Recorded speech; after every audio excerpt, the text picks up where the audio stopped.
সকলকে ঈদ মোবারক। আশা করি আপনারা এই ঈদে আপনাদের পরিবার এবং পরিজন নিয়ে খুব আনন্দের দিন কাটিয়েছেন। এখন এপ্রিল মাস, অর্থাৎ গ্রীষ্মকাল শুরু হয়ে গেছে, গরম দিন দিন বাড়তেছে। তো এই মুহূর্তে যারা মূলা চাষ করবেন তারা যেই সমস্যাটির সম্মুখীন হবেন সেটি হচ্ছে আপনার জমিতে ফ্লি বিটলের অ্যাটাক দেখা দিবে। এটা এপ্রিল মে জুন এই 3 মাস পর্যন্ত টেম্পারেচার আস্তে আস্তে বাড়বে এবং ফ্লি বিটলের অ্যাটাক আপনার মূলার ক্ষেত্রে বাড়তে পারে। তো এ থেকে আপনারা কিভাবে পরিত্রাণ পাবেন সেই নিয়ে আজকে আমরা ডিসকাশন করব। মূলা সুইং দেওয়ার পর থেকে 6 থেকে 7 দিন মূলার গাছের জন্য খুবই একটা ইম্পর্টেন্ট পিরিয়ড। এই সময় দেখা যায় ফ্লি বিটলের অ্যাটাক জমিতে। যদি আপনার ফ্লি বিটলের অ্যাটাক এই সময় দেখা যায় তাহলে আপনাকে এটাকে কন্ট্রোল করতে হবে। তো সেটার জন্য আমরা ক্লোরোপাইরিফস বা সাইপারমেথিন জাতীয় হাফ ডোজ পার লিটারে স্প্রে করলে আপনার ফ্লি বিটলটা কন্ট্রোল হবে। আর যখন দেখবেন আপনারা মূলার এরকম 4টা পাতা বের হয়ে গেছে, অর্থাৎ এই সময় যদি আপনার মূলার ফিল্ডে ফ্লি বিটল অল্পও দেখা যায় তাহলে সেই অ্যাটাকটা গাছ সহ্য করতে পারবে। কিন্তু সোয়িংয়ের 6 থেকে 7 দিন পর্যন্ত যদি এর মধ্যে যদি ফ্লি বিটল অ্যাটাক করে তাহলে গাছের গ্রোথ কমে যাবে এবং আপনার ফলন কমে যাবে।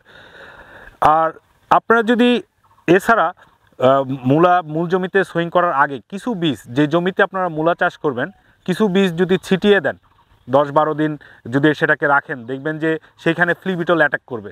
সেই ক্ষেত্রে আপনারা যখন ম্যাসিভ আকারে ফ্লি বিটল ওই গাছগুলোতে অ্যাটাক করবে, সাইপারমেথ্রিন বা ক্লোরোপাইরিফস জাতীয় ওষুধ অথবা কার্বারিল জাতীয় ওষুধ লিটারে 1 গ্রাম বা 1 ml পার হারে স্প্রে করে সেই পোকাগুলোকে দমন করার পরে আপনারা মেইন সোয়িংটা করতে পারেন। এতে দেখা যাবে যে আপনার মূল সোয়িংয়ের পরে যখন জার্মিনেশন হবে মূলা গাছে ফ্লি বিটলের অ্যাটাক কমে যাবে।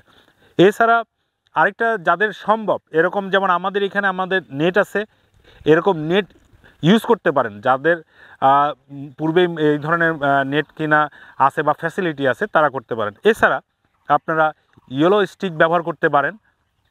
আরেকটা পদ্ধতি ব্যবহার করা যায়, সেটা হচ্ছে আপনারা মূলার ফিল্ডের মাঝে মাঝে তুলসী গাছ অথবা পুদিনা পাতা জাতীয় গাছ যদি লাগিয়ে রাখেন, এটার যে সেন্ট সেটা হচ্ছে এই ফ্লি বিটলকে দূরীভূত, অর্থাৎ এটা রিপ্লেন্ট হিসেবে আপনার জমিতে কাজ করবে। আশা করি এই পদ্ধতিগুলো যদি আপনারা মূলা ফিল্ডে এই সামার সিজনে প্রয়োগ করে থাকেন আপনারা ফ্লি বিটলের অ্যাটাক থেকে পরিত্রাণ পাবেন। সেই আশা ব্যক্ত করে আজকে এইখানে শেষ করছি। ধন্যবাদ।